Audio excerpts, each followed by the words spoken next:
कार्यक्रम के प्रायोजक हैं पिताजी स्वर्गीय श्री नागरदास जी टिम्बडिया एवं माताजी स्वर्गीय रीवा बहन जी टिम्बडिया की पुण्य स्मृति में उनकी पुत्र वधू श्रीमती रूपा जी टिम्बडिया एवं परिवार, राजकोट, गुजरात। परंपरा माने क्या है? परंपरा का मतलब क्या होता है समझना बड़ा। गुरुदेव जो रहस्य निकालते हैं वे तो बातें ही कुछ अद्भुत निकलती हैं। पुण्य को परंपरा से मोक्ष का कारण कह दिया, सब लिखा है, शास्त्र में लिखा है। पुण्य को परंपरा से मोक्ष कहने का मतलब क्या है? रहस्य बता दूं? पुण्य को परंपरा से मोक्ष कहने का मतलब क्या? अच्छा चलो मैं एक बात कहूं राजेश भाई साहब शिकागो से। देखो ऐसा कहें अपन कि ग्रेजुएशन का परंपरा से मार्ग क्या है? बोले 10th करना, 12th करना, फिर कॉलेज में first year, second year, final, अलग अलग स्टेज, ये सब परंपरा मार्ग है या नहीं है? कि हाँ सब परंपरा मार्ग है, बिल्कुल परंपरा मार्ग है। ग्रेजुएशन करने का परंपरा मार्ग है, एमए करने का परंपरा मार्ग, मास्टर डिग्री का बोले ग्रेजुएशन लेना, ये परंपरा मार्ग है।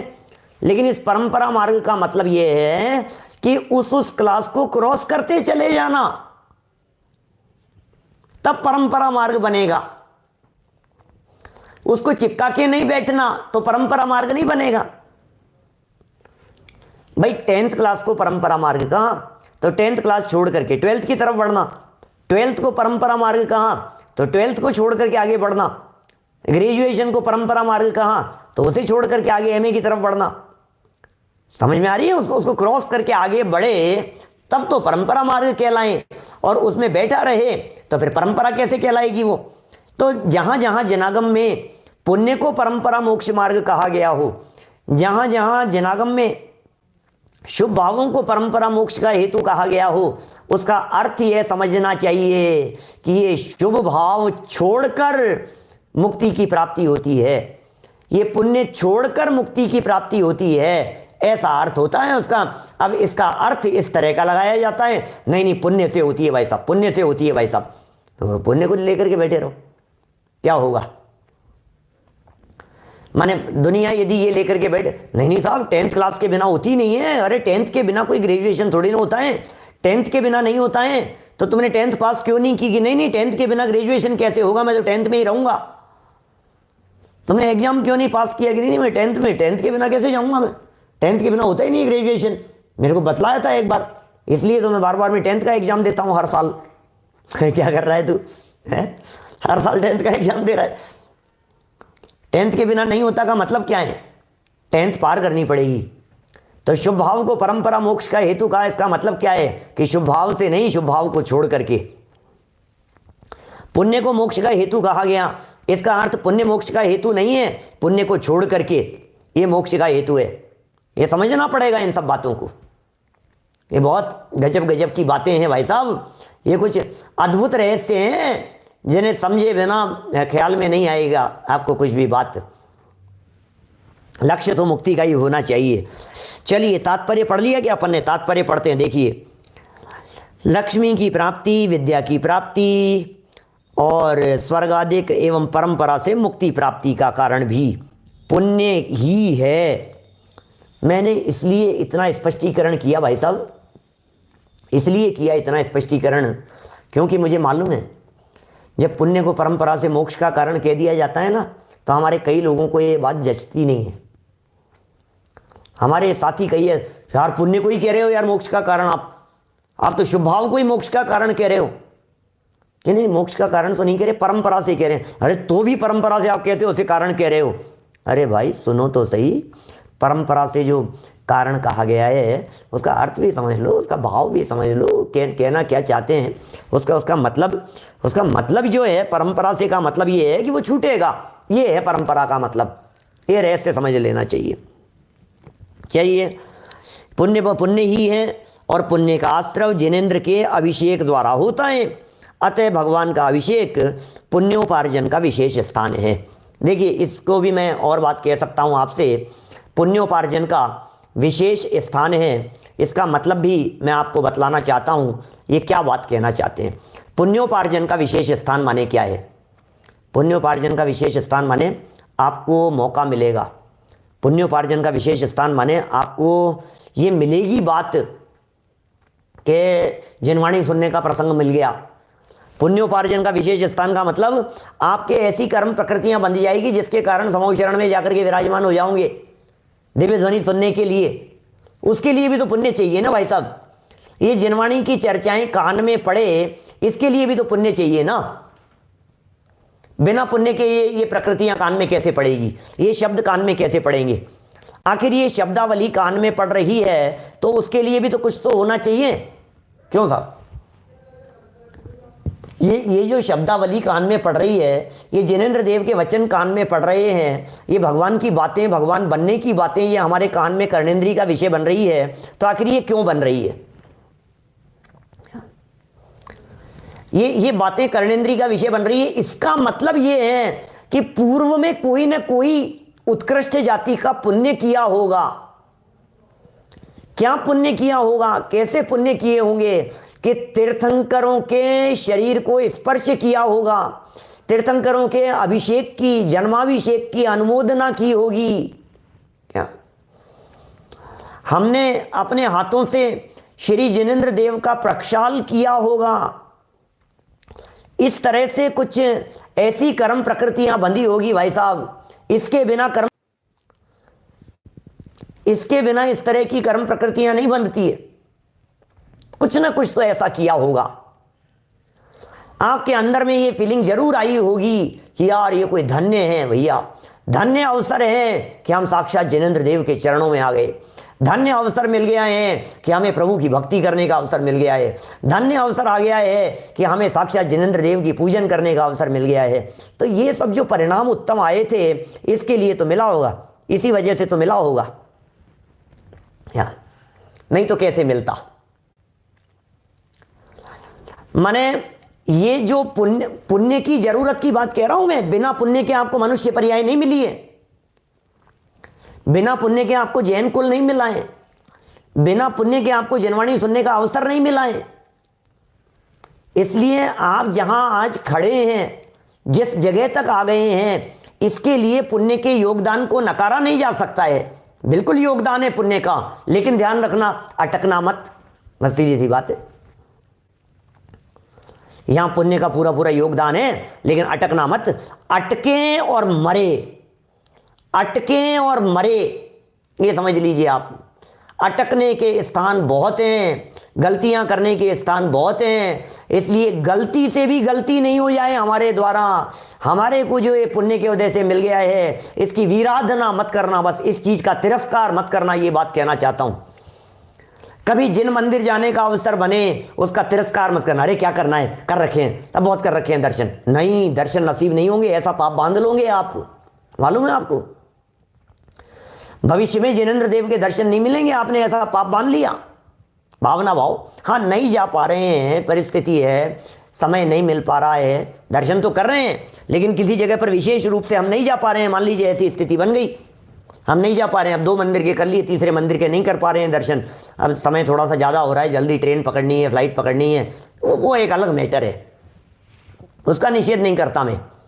लेकिन प्रवचन के प्रति, जिनवाणी सुनने के प्रति, धार्मिक आयोजनों के प्रति कभी भी विराधना का भाव मन में आ जाए इस तरह का, अरे यार ये क्या पंचकल्याणक होते रहते हैं, अरे यार ये क्या आयोजन होते रहते हैं, अरे यार ये क्या फिर विधान रख लिया इन्होंने, यार ये क्या पूजन, ये क्या। सुनो सुनो सुनो भैया, जीवन में पूजन करने को मौका नहीं मिलेगा क्या, सोचना जरा वैभव गोदा जी, जीवन में अवसर नहीं मिलेगा दोबारा। यदि आज जिनवाणी सुनने का अवसर मिल रहा है और आपने ये कह करके उस बात को टाल दिया, अरे क्या दम है यार, रहने दो यार, क्या आत्मा फात्मा बोल दिया, इसका मतलब तुम्हें आत्म दर्शन आगे आने वाले 70 कोड़ा कोड़ी सागर तक नहीं मिलेंगे। ऐसा कर्म बांध लिया आपने, दर्शन मोहनी कर्म तीव्र।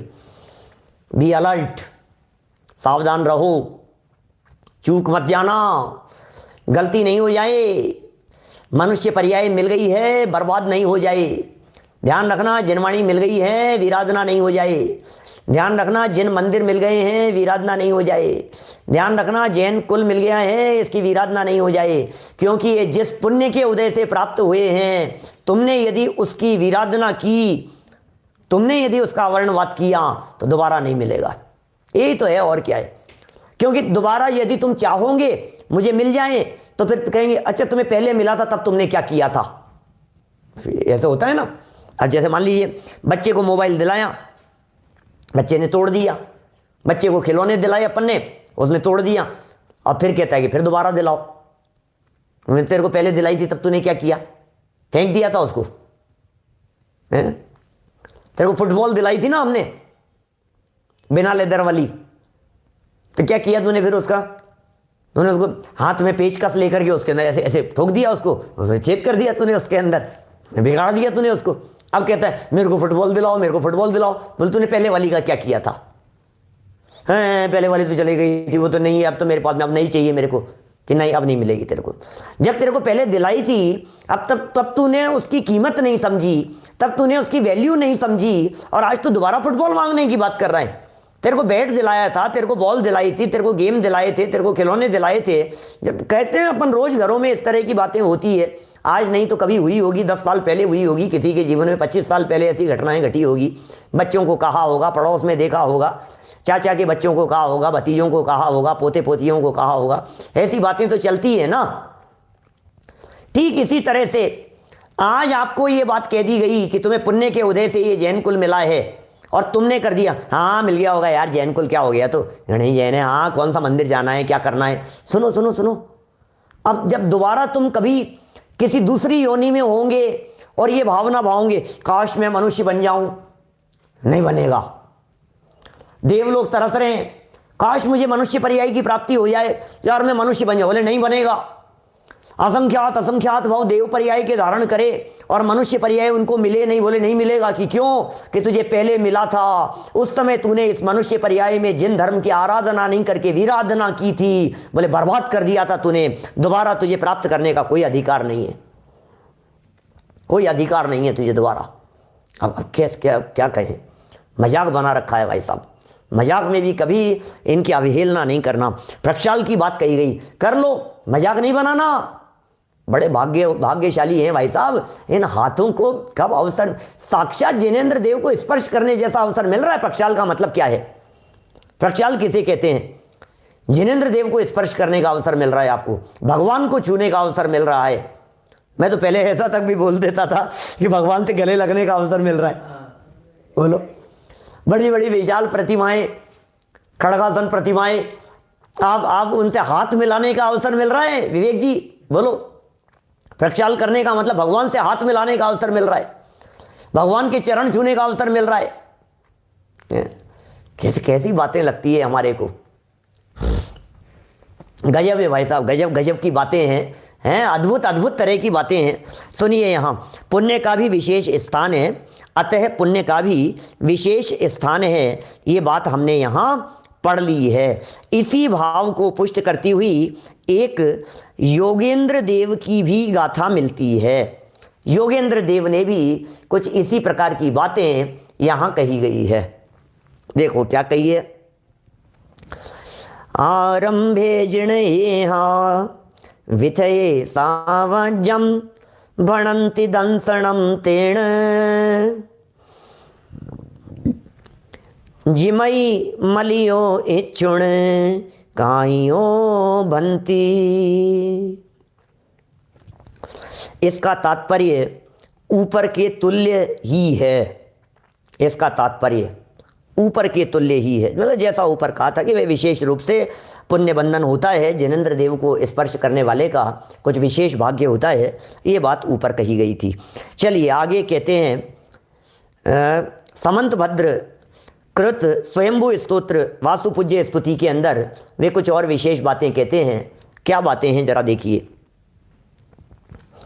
पूज्यम जिनम त्वार्चयतो जनस्य सावध्यलेशो बहुपुण्यराशो दोषाय नालम कणिका विषस्य न दूषिका शीत शिवाम्बुराशौ। हैं, क्या बातें कह रहे हैं। हे भगवान, आपको पूजते हुए पूजाकृत आरंभ में जो पाप का लेश होता है वह बहुत थोड़ा होता है। क्या जो पाप का लेश होता है वह बहुत थोड़ा होता है और पुण्य की राशि बहुत विपुल होती है। क्या समझना क्या कह रहे हैं भगवान? क्योंकि कई लोग तर्क करते हैं भाई साहब, वो कहते हैं यार पूजन करने के अंदर भी हिंसा हो रही है, वह प्रक्षाल करने के अंदर भी जल डोल रहा है, प्रक्षाल करने के अंदर भी ये हो रहा है, पूजन करने के अंदर बहुत बहुत तरह की बातें इस तरह की चलती है। और लोग ऐसा कह देते हैं मत करो भाई साहब, पूजन मत करो। लोग ये कहते हैं प्रक्षाल मत करो, लोग कहते हैं ये मत करो।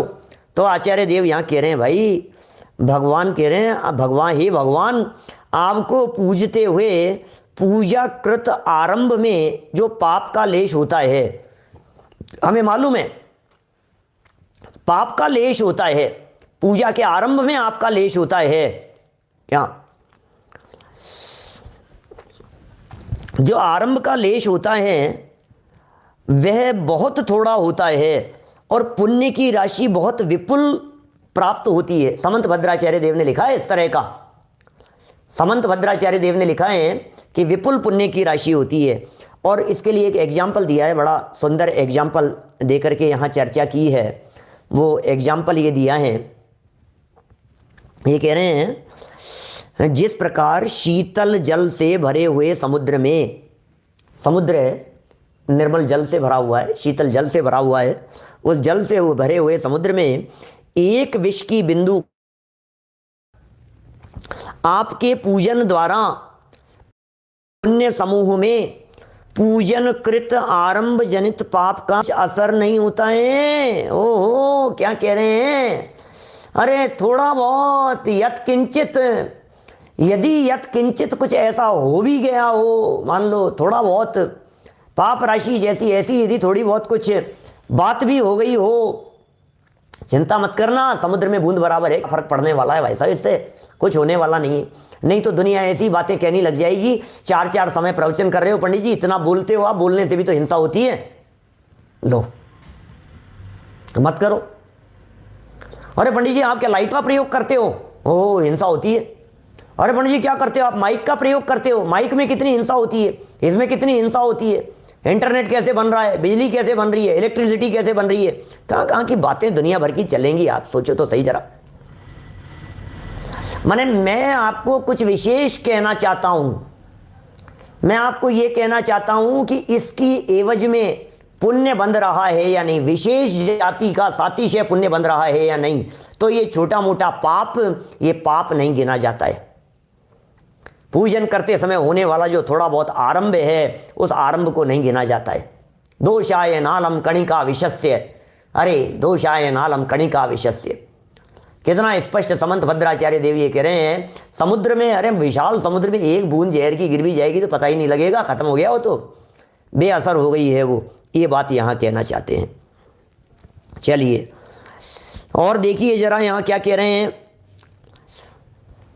जिस प्रकार शीतल जल से भरे हुए समुद्र में एक विष की बिंदु का कुछ असर नहीं होता, उसी प्रकार आपके पूजन द्वारा प्राप्त किए हुए पुण्य समूह में पूजन कृत आरंभ जनित पाप का कुछ असर नहीं होता है।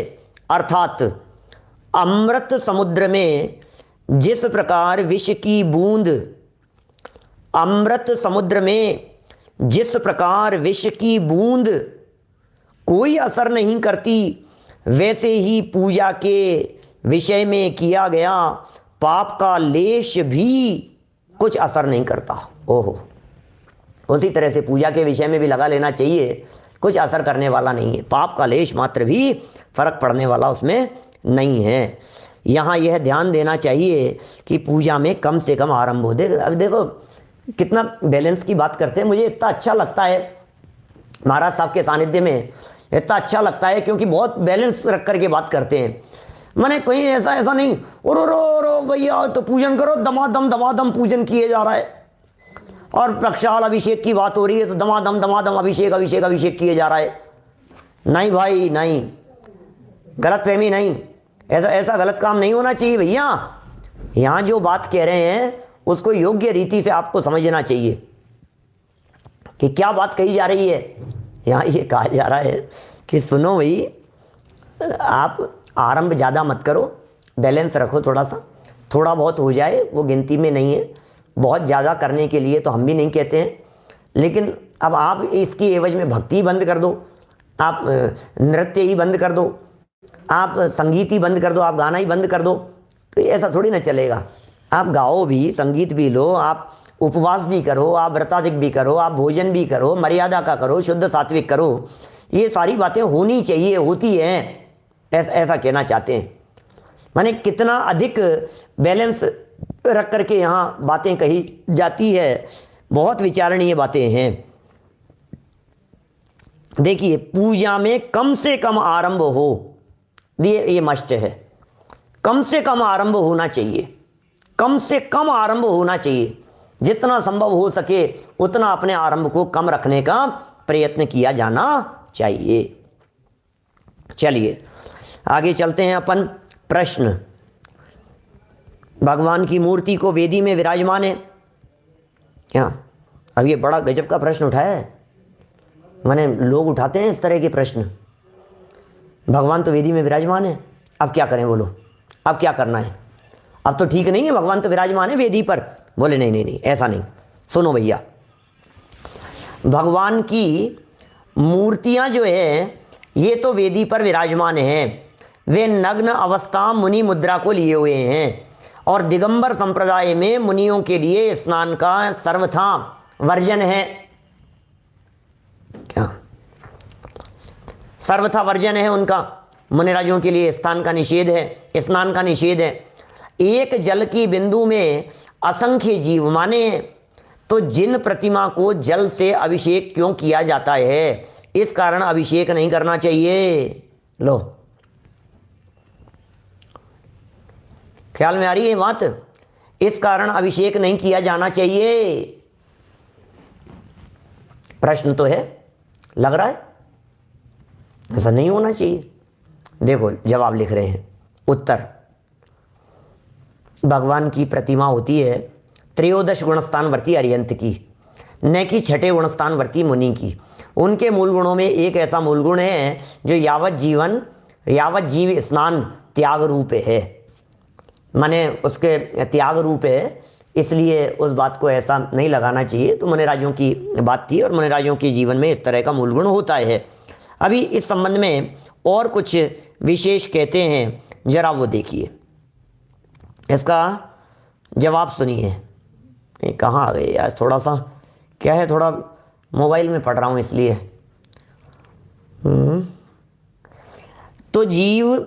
तो जब छठे गुणस्थानवर्ती मुनि ही स्नान नहीं कर सकते हैं, तो केवल ज्ञानी की आदर्श रूप प्रतिमा का स्नान किस प्रकार संभव हो सकता है? वे तो समव शरण में अंतरिक्ष में रहते हैं। ये प्रश्नकर्ता का प्रश्न है, और प्रश्नकर्ता का प्रश्न भी वाजिब है, क्योंकि इस तरह की चर्चाएं समाज में चलती भी है, और हम लोग सब चूँकि आत्मार्थी लोग हैं इसलिए हम जानते हैं इस बात को कि ऐसा नहीं होना चाहिए। अब मत करो आप तो प्रक्षाल मत करो। कई लोग ऐसे मिलते हैं, प्रक्षाल मत करो यार, आप तो पानी मत लगाओ, आप तो बिल्कुल कुछ नहीं किया जाना चाहिए। तो उनके लिए जवाब देते हैं कुछ प्रश्नोत्तर श्रावकाचार पृष्ठ 20 का प्रमाण है। उत्तर, सदृष्टयः प्रकुर्वन्ति चाभिषेकं जिनस्य ये जन्म स्नानं च ते प्राप्य मेरौ यान्ति शिवालयम। बड़ा गजब का जवाब दिया है। जो सम्यक दृष्टि पुरुष भगवान जिनेंद्र देव का अभिषेक करते हैं, वे मेरू पर्वत पर जन्माभिषेक पाकर मोक्ष में जा विराजमान होते हैं। इस कार्यक्रम के प्रायोजक हैं पिताजी स्वर्गीय श्री नागरदास जी टिम्बडिया एवं माताजी स्वर्गीय रीवा बहन जी टिम्बडिया की पुण्य स्मृति में उनकी पुत्र वधू श्रीमती रूपा जी टिम्बडिया एवं परिवार, राजकोट गुजरात।